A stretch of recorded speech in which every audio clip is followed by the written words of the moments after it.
नमस्कार, आर्या न्यूज में आप सभी का स्वागत है। मैं हूं आपके साथ प्रियंका तिवारी। खबरों को विस्तार से जानेंगे, लेकिन उससे पहले बड़ी खबर। लक्षद्वीप के एमपी हैं मोहम्मद फैजल, जिनकी संसद सदस्यता को बहाल कर दिया गया है।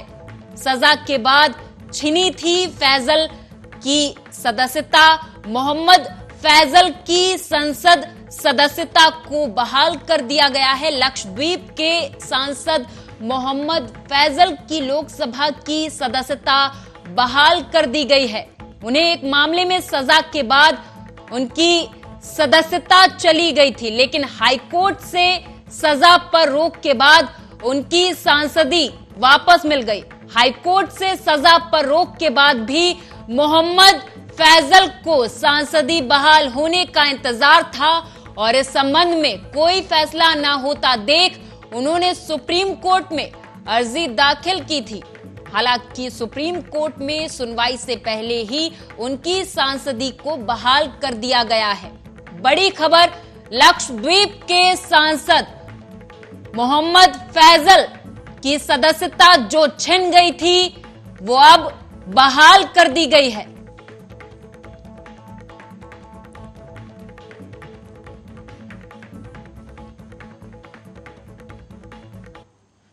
प्रधानमंत्री नरेंद्र मोदी ने कांग्रेस और विपक्ष पर करारा प्रहार किया। राहुल गांधी के लंदन में दिए बयान को लेकर बीजेपी पहले से ही हमलावर है।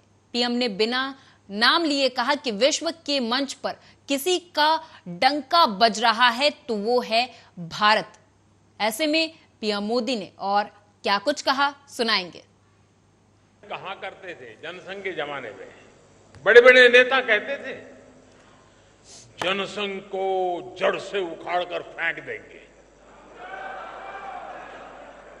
ये उनके बड़े बड़े नेता बोलते थे जी। और आज की कांग्रेस कहती है कि मोदी तेरी कब्र खुदेगी। जनसंघ को मिटाने की, भाजपा को मिटाने की अनेक बार साजिशें हुई। और ये तो वो लोग हैं जिन्होंने मुझे भी जेल में डालने के लिए क्या क्या जाल नहीं बिछाई, लेकिन वो पूरी तरह नाकाम रहे। और हम बचे हैं, हम फले हैं, फूले हैं तो जनता जनार्दन के आशीर्वाद से, देशवासियों के प्यार से बढ़े, देशवासियों का अपार प्रेम, यही तो हमारी पूंजी है, यही हमें समर्थन देता है, यही हमें शक्ति देता है। देशवासियों के आशीर्वाद से हम आगे बढ़े हैं, बढ़ रहे हैं और बढ़ते ही रहेंगे। सबसे युवा देश है, आत्मविश्वास से भरे हुए देश है। पूरे विश्व में दुनिया के बड़े बड़े मंचों पर आज अगर किसी का डंका बज रहा है तो नाम है हिंदुस्तान, वो नाम है भारत। ऐसे में देश के भीतर बैठी और देश के बाहर बैठी भारत विरोधी शक्तियों का एकजुट होना स्वाभाविक है। ये शक्तियां किसी भी तरह भारत से विकास का एक कालखंड छीन लेना चाहती है। आज भारत का सामर्थ्य अगर फिर बुलंदी की तरफ जा रहा है तो इसके पीछे हमारी एक मजबूत नींव है। ये नींव हमारी संवैधानिक संस्थाओं की है, हमारे कॉन्स्टिट्यूशनल इंस्टीट्यूशंस की है। इसलिए आज भारत को रोकने के लिए हमारी इस नींव पर चोट की जा रही है, संवैधानिक संस्थाओं पर प्रहार किया जा रहा है, उन्हें बदनाम करने का अभियान छेड़ा जा रहा है। उनकी क्रेडिबिलिटी, उनकी विश्वसनीयता खत्म करने की साजिश की जा रही है। जो लोग भ्रष्टाचार में लिप्त हैं, उन पर जब एजेंसियां कार्रवाई करती हैं तो एजेंसियों पर हमला किया जाता है। जब कोर्ट कोई फैसला सुनाता है तो कोर्ट पर सवाल उठाए जाते हैं। न्यायिक प्रणाली पर हमले होते हैं। आप सब देख रहे हैं, कुछ दलों ने मिलकर भ्रष्टाचारी बचाओ अभियान छेड़ा हुआ है। आज भ्रष्टाचार में लिप्त जितने भी चेहरे हैं, वो सब एक साथ एक मंच पर आ रहे हैं। पूरा देश ये देख रहा है, देश समझ रहा है। साथियों, भ्रष्टाचार ने हमारे देश का बहुत नुकसान किया है। दिमक की तरह देश को खोखला किया है भ्रष्टाचार ने। देश की जनता देख रही है कि पहले की सरकारों ने किस तरह भ्रष्टाचार के खिलाफ कार्रवाई के नाम पर केवल खानापुरी की थी। लेकिन पिछले 9 साल में भाजपा सरकार ने भ्रष्टाचार के खिलाफ जो अभियान चलाया, उसने आज भ्रष्टाचार और भ्रष्टाचारियों दोनों की जड़ें हिला दी। बल्कि भाजपा भारत के सबसे फ्यूचरिस्टिक पार्टी है। हमारा एक ही लक्ष्य है, भविष्य के आधुनिक और विकसित भारत का निर्माण करना। और इसलिए हमें खुद अपने लिए भी भविष्य के लक्ष्य निर्धारित करने ही होंगे। इसके लिए हमारे पास आधुनिक सोच भी होनी चाहिए, आधुनिक संसाधन भी होने चाहिए। हमें भाजपा को एक ऐसी संस्था के रूप में विकसित करना है जिसके पास अगले 10 साल, 20 साल, 50 साल के लक्ष्य निर्धारित है। इसके लिए 3 बातें हर कर्तव्यनिष्ठ कार्यकर्ता, हर भाजपा सदस्य के स्वभाव में होना समय की मांग है, देश की जरूरत है। और 3 बातें क्या है? एक है अध्ययन, दूसरा है आधुनिकता और तीसरा है विश्व भर से अच्छी बातों को आत्मसात करने की शक्ति। दिल्ली के राजघाट से कांग्रेस नेता प्रियंका गांधी ने बीजेपी पर कई तीखे हमले किए। उन्होंने कहा कि राहुल गांधी दुनिया के 2 सबसे बड़े शिक्षण संस्थानों से पढ़े हुए हैं और वे उन्हें पप्पू कहने लगे, लेकिन बाद में पता चला कि वो पप्पू नहीं है, वो ईमानदार है और जनता के मुद्दों को समझता है। आप भी सुने। मीडिया के साथियों, मैं आपसे कहना चाहती हूँ, बहुत हो गया, बहुत हो गया है। मैं जानती हूँ आप पर कितना दबाव है। मैं जानती हूँ कि आपको लाइन भेजी जाती है कि आज आपको ये कहना है, आज आपको ये लिखना है, लेकिन आपकी एक बहुत बड़ी जिम्मेदारी है। आज लोकतंत्र खतरे में है। अगर सरकार सवाल उठाने वाले को 8 सालों के लिए संसद से निकाल सकती है, अगर कह सकती है कि तुम्हें चुनाव लड़ने की ही इजाजत नहीं है, तो बहुत गड़बड़ है, बहुत गलत हो रहा है और ये लोकतंत्र के लिए ठीक नहीं है, ये देश के लिए ठीक नहीं है। जब आप पत्रकार बने, शुरू में जब आप काम के लिए आए, तो आपके दिल में भी ये होगी बात कि देश के लिए मैं सच्चाई बोलूंगा, सच्चाई बोलूंगी। आज आप बोल नहीं पा रहे हैं, हिम्मत करिए, खड़े हो जाइए आप भी। और जैसे खड़गे जी ने कहा कि तमाम पार्टियों ने आज अपनी आवाज उठाई है, उनका हम सब धन्यवाद देते हैं।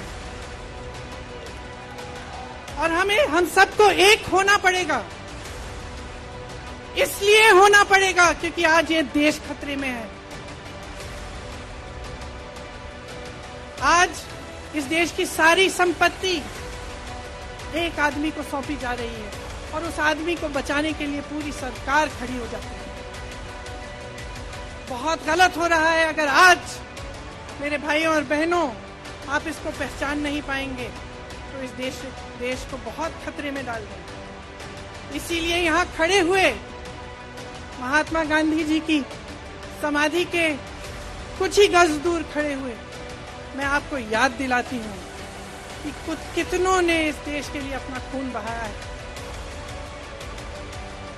कितनों ने इस देश की धरती, इस देश की आजादी के लिए अपना खून बहाया है। भारत का कानून मंत्री किरण रिजिजू, पुराने कांग्रेसी थे, अब चले गए, कह रहे हैं कि सुप्रीम कोर्ट के जज, कुछ जज जो हैं राष्ट्र विरोधी हैं, एंटी नेशनल हैं। ये तो इससे बड़ा डिफेमेशन तो कुछ हो ही नहीं सकता है। जाना चाहिए हमें अटॉर्नी जनरल के पास, इनिशिएट करना चाहिए हमें सीजीआई के पास जाके कि या तो बताएं कि कौन एंटी नेशनल सुप्रीम कोर्ट के जज हैं, और अगर नहीं है तो उन्हें भी ले जाओ अदालत में, महानायन के उसमें, कानून मंत्री को भी। जब तक हम एक्शन नहीं करेंगे, जब तक हम जवाब नहीं देंगे, जब तक हम सक्रिय नहीं होंगे, तब तक कुछ नहीं होगा। भगत सिंह जी का उदाहरण दिया जा रहा था, और भगत सिंह जी ने क्या कहा, जब वो जाते थे अदालत में तो उनके साथ उनके तीनों लोग जब सुनने जाते थे तो वो गाते हुए जाते थे कि सरफरोशी की तमन्ना अब हमारे दिल में है, देखना है जोर कितना बाजुए कातिल में है, वक्त आने पर बता देंगे तुम्हें हम आसमां, वक्त आने पर बता देंगे तुम्हें हम आसमां, हम अभी से क्या बताएं क्या हमारे दिल में। तो इस जज्बे के साथ आप लोगों को रहना है। और इनके लिए हम क्या बोलें, इनको तो यही कह सकते हैं जो बशीर बद्र साहब ने फरमाया, इमरान भाई आप जानते होंगे कि शोहरत की बुलंदी भी एक पल का तमाशा है। 9 साल निकल गए ना, है ना। शोहरत की बुलंदी भी एक पल का तमाशा है, और जिस साख पे बैठे हो वो टूट भी सकती है। ये बात ध्यान में रखना चाहिए। ये 24 आ रहा है, आप नीचे भी आ सकते। अगर ये सोचो कि हमेशा सत्ता में रहेंगे, अब तो हम 50 साल के लिए आ गए, अब कहीं कुछ नहीं होगा, ये भूल जाओ। इस देश की जनता ने जब इंदिरा जी को, मधुलिमा जी जिस कमेटी के चेयरमैन थे, प्रिविलेज कमेटी की छोटी सी बात पे उनको बाहर किया था, तो जनता 350 सीटों से उन्हें वापस लेके आई थी। विनाश काले विपरीत बुद्धि, ये कहा गया है। अगर विनाश काल नहीं होता भाजपा का, तो क्या वो राहुल गांधी को साजिश करके लोकसभा में बोलने से रोकती? हमने राज्यसभा में, हमारे साथियों ने लोकसभा में देखा है कि जैसे ही अडानी का नाम लो, भाजपा वालों को करंट लग जाता है, करंट लग जाता है। आप कहते हो अरे एक सीधा सा कानून है, अगर लूटने वाला अपराधी है तो लूटो। और इस बीच एक और बड़ी खबर, सीएम योगी ने आज बुलाई है कैबिनेट की बैठक। शाम को जारी होगी आरक्षण की लिस्ट। उत्तर प्रदेश में नगर निकाय चुनाव का रास्ता साफ हो गया है। सुप्रीम कोर्ट से सोमवार को निकाय चुनाव को हरी झंडी मिल गई है। सुप्रीम कोर्ट ने ओबीसी आरक्षण के साथ निकाय चुनाव कराने की इजाजत दे दी है। कोर्ट ने ओबीसी आयोग की रिपोर्ट को स्वीकार कर लिया है। अब फैसला आने के बाद मंगलवार को राज्य में निकाय चुनाव का ऐलान हो सकता है। बड़ी खबर, आज सीएम योगी बैठक करेंगे, शाम को आरक्षण की लिस्ट जारी होगी।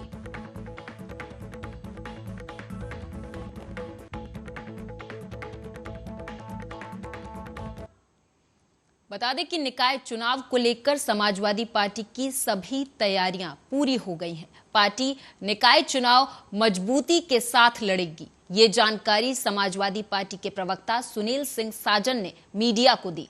उन्होंने बीजेपी सरकार पर हमला बोलते हुए कहा कि निकाय चुनाव को लेकर समाजवादी पार्टी की सभी तैयारियां पूरी हैं। भारतीय जनता पार्टी पिछड़ों का हक मारना चाहती थी, इसलिए मामला माननीय न्यायालय में चला गया है। निकाय चुनाव को लेकर समाजवादी पार्टी की पूरी तैयारियां हैं। समाजवादी पार्टी पहले भी तैयार थी, लेकिन भारतीय जनता पार्टी पिछड़ों का हक छीनना चाह रही थी। तो मामला माननीय न्यायालय चला गया। माननीय न्यायालय की फटकार लगने के बाद, उनके दिशा निर्देश के बाद फिर चुनाव होने जा रहे हैं। लेकिन आज के जो अखबारों की जानकारी अगर हम करें कि जो अखबारों में छपा है, उस हिसाब से वो आरक्षण नगर निगम, नगर पालिका, नगर पंचायत को मिलाकर के 27% दे रहे हैं और वार्डों में अभी भी पिछड़ों को आरक्षण नहीं देना चाह रही है बीजेपी सरकार। तो हम लोगों की मांग है कि 17 नगर निगम है, 17 में आप 27% आरक्षण दीजिए पिछड़ों को। 200 नगर पालिका है, 200 में 27% आरक्षण दीजिए। 545 नगर पंचायतें हैं, उसमें आप 27% दीजिए और वार्डों में दीजिए।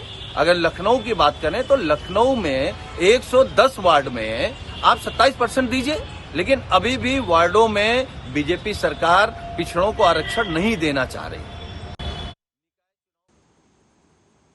इस बीच एक और बड़ी खबर, बिहार बीजेपी में बड़ा बदलाव हुआ है। सुनील ओझा बने बिहार बीजेपी के सह प्रभारी।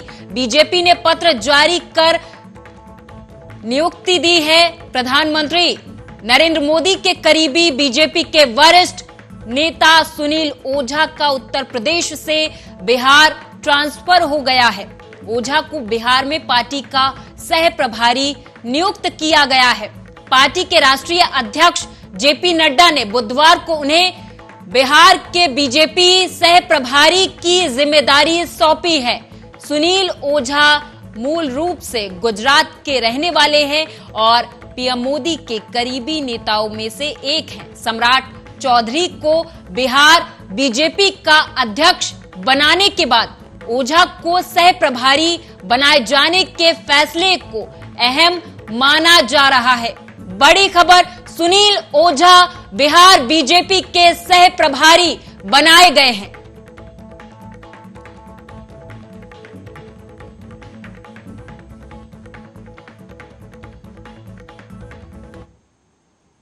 अगली खबर मिर्जापुर से है। बताते चले कि भक्तों के सारे पापों को जला देने वाली और आदिशक्ति मां दुर्गा की 9 शक्तियों की 8वीं स्वरूपा महागौरी की पूजा नवरात्रि के अष्टमी तिथि को की जाती है। पौराणिक कथानुसार मां महागौरी ने अपने पूर्व जन्म में भगवान शिव को पति रूप में प्राप्त करने के लिए कठोर तपस्या की थी, जिसके कारण इनके शरीर का रंग एकदम काला पड़ गया था। तब मां की भक्ति से प्रसन्न होकर स्वयं शिवजी ने इनके शरीर को गंगा जी के पवित्र जल से धोया, जिससे इनका वर्ण विद्युत प्रभा की तरह, आपको बताते चले, गौरवर्ण हो गया और उसी कारणवश माता का नाम महागौरी पड़ा।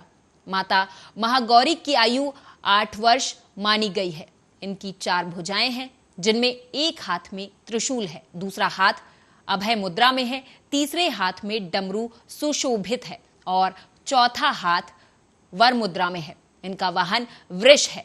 नवरात्रि की अष्टमी तिथि को मां महागौरी की पूजा का बड़ा महत्व है। मान्यता है कि भक्ति और श्रद्धा पूर्वक माता की पूजा करने से भक्त के घर में सुख शांति बनी रहती है और उनके यहाँ माता अन्नपूर्णा स्वरूप होती हैं।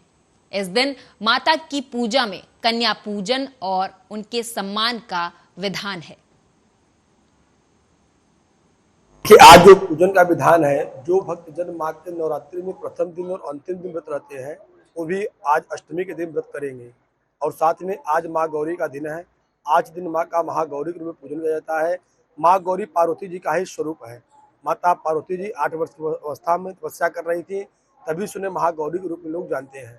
महागौरी का पूजन का जो विधान है, आज दिन भक्तों को माँ का महागौरी के रूप में ध्यान करना चाहिए और माँ से अपनी मन इच्छा कहनी चाहिए।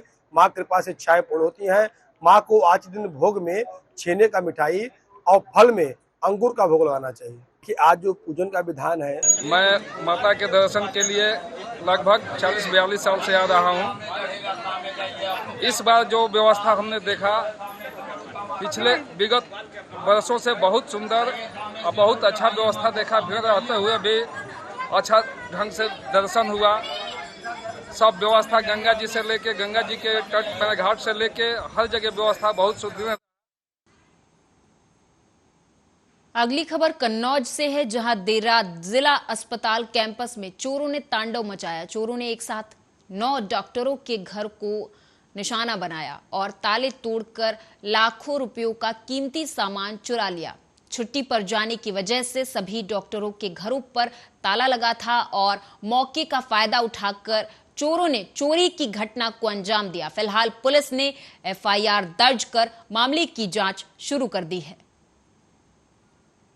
सुबह ये हम लोग संज्ञान में आया, हमारे प्रांगण में कम से कम 7 से 8 जगहों पे ताले काटे गए हैं और इसमें चिकित्सकों के आवास भी हैं, कुछ परा चिकित्सा कर्मी भी हैं, उनके भी ताले तोड़े गए हैं और सामान अस्त व्यस्त बिखरा पड़ा है। उनसे दूरभाष पे बात करने पे पता चला है कि सामान उनके गायब हुए हैं और इसकी तहरीर हम लोग पुलिस को देने जा रहे हैं और ये सुबह ही हम लोग के संज्ञान में ये आया है। समथिंग कितना लाख की चोरी है ये बता पाना तो मुश्किल होगा। जिनके यहाँ से सामान गए हैं उनको बुलाया जा रहा है, वो आ रहे हैं, वो अपना सामानों का आकलन करेंगे, उसके बाद वो फहरिस्त बनाएंगे। सूची बनाने के बाद ही ये पता कर पाएंगे, कि वही बता पाएंगे कितने का है। अयोध्या में आज से हेलीकॉप्टर सेवा शुरू की गई है। अयोध्या मंदिर के लिए ये हवाई सेवा शुरू की गई है। मंदिरों का दर्शन हेलीकॉप्टर से करने के लिए प्रति व्यक्ति 3000 रुपए देगा। टिकट की बुकिंग के लिए लोगों को पहले ही अप्लाई करना होगा।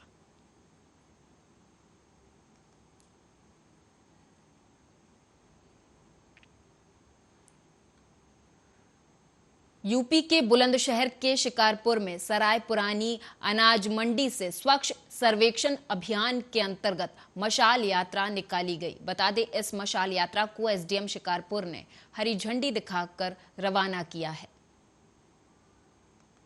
8 मार्च को अंतर्राष्ट्रीय महिला दिवस था और हमारे नगर विकास मंत्री जी का ये इस पर सभी नगर निकायों को निर्देशित किया गया था कि इसी दौरान जो है सभी को मोटिवेट करके, अवेयर करके नागरिकों को और कर्मचारियों को कि साफ सुथरा नगर रहे, साफ सुथरा वार्ड रहे, जिससे जो है जो बीमारियां पनपती हैं वो बीमारियां समाप्त हो जाए। लोगों को अवेयर करके गीला कूड़ा और सूखा कूड़ा अलग अलग फेंकने का उनको मोटिवेशन किया जाए, उनको प्रेरित किया जाए, जिससे जो है नगर। अंबिकापुर से खबर है, बताते चले कि सरगुजा जिले के दरिमा थाना अंतर्गत ग्राम सुहाग निवासी युवक घुनघुट्टा डैम घूमने गया था। इस दौरान पुरानी रंजिश के कारण 2 युवकों ने घुनघुट्टा डैम घूमने आए युवक के साथ मारपीट करते हुए उसकी मोटरसाइकिल को आग के हवाले कर दिया। हालांकि युवक मौके से भाग निकला और मौके से भागकर 112 को सूचना दी, जिसके बाद मौके पर पहुंची पुलिस ने पीड़ित युवक की शिकायत पर आरोपी 2 युवकों पर अपराध दर्ज कर लिया है और आरोपियों की खोजबीन शुरू कर दी है। मामला कुछ नहीं था सर, मैं इधर से जा रहा नहर तरफ घूमने के लिए, तो वहाँ पे खड़ा पड़ा एक ठो लड़का था पुतुल नाम का, तो रुकवाया मेरे को वहीं पे। तो मैं रुका, उधर से वो लोग आए 2 आदमी बाइक से बैठ के। इसके बाद आम के बगीचा के नीचे उतर गए, फिर वहाँ से आए, फिर मैं वहाँ बैठा था, फिर मेरे को गाली दिया, दाई माँ का गाली दिया। इसके बाद में फिर चप्पल निकाल के मारने लगा मेरे को। फिर क्या हुआ? फिर मैं वहाँ से भागा, भागते भागते यहाँ आ गया। और इसी के साथ फिलहाल इस बुलेटिन में मेरे साथ बस इतना ही। आप देखते रहें आर्या न्यूज।